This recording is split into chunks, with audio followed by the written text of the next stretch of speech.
शीर्षक कहानी बा। तो चली कहानी के शुरू कल जा। इस गांव में हरि प्रसाद और उनकी पत्नी शीतल रहते थे। उनका इकलौता बेटा राजन अपनी पत्नी चंचल और 5 साल के बेटे गोलू के साथ दिल्ली रहते थे। एक दिन की बात है, शीतल अपने बेटे राजन को फोन करती है और कहती है, राजन बेटा, छठ में आवे खातिर ट्रेन के टिकट करा ली ह, काहे से कि बाबू 5 साल के हो गइल बा आ कोसी ओकर भरे के बा।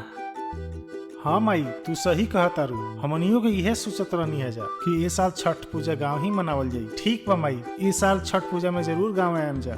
छठ पूजा देख ले कई साल हो गई, इस साल गांव ही में छठ पूजा कइल जाई। जियत रहलो हमर बेटा, फुलाई रहलो। आ सुना हमर बात, 4 दिन पहले आई है। ठीक बा माई, गोड़ लागतानी। उसके बाद राजन फोन रख देता है और ऑनलाइन टिकट बुक हेलो, आ सुना हमर बात, 4 दिन पहले आई है। ठीक बा माई, गोड़ लागतानी। उसके बाद राजन फोन रख देता है और ऑनलाइन टिकट बुक कर देता है और अपनी पत्नी से कहता है, सुनो तारू हो, गाँव में चले के तैयारी कर लो। ये साल छठ पूजा गाँव में मनावल जाई।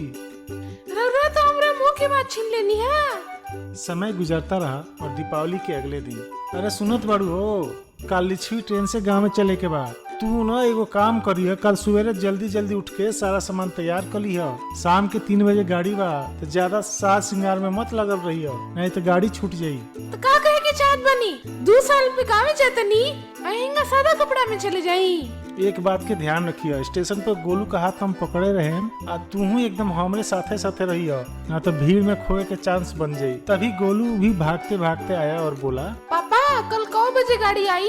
3 बजे के ट्रेन बा। चलो जल्दी से खाना खा के सो जा, सुबह जल्दी उठे के बाद। अगले दिन आनंद विहार स्टेशन पर राजन एक हाथ में गोलू का हाथ पकड़े हुआ था, तो दूसरे हाथ में बड़ा सा अटैची लिए हुए तेज कदमों से लगभग दौड़ा हुआ जा रहा था। अरे गोलू की माई, जल्दी जल्दी चलो ना तो गड़िया छूट जाई। अरे गोलू के बाबू, तनी धीरे ही चली, पैरवा दुखा गइल बा, सांस फूलता।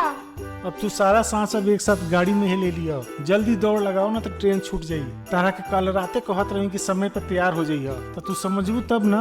पता नहीं का सामान बक्सा में भर ले बड़ू, ऊपर से बक्सा इतना भारी बबू अलग। थोड़ा जल्दी चलो, कदम बढ़ाओ, देखा गाड़ी खुल गई बा। वहीं ट्रेन धीरे धीरे चलने लगी थी। तीनों भाग कदम बढ़ाओ, देखा गाड़ी खुल गई बा।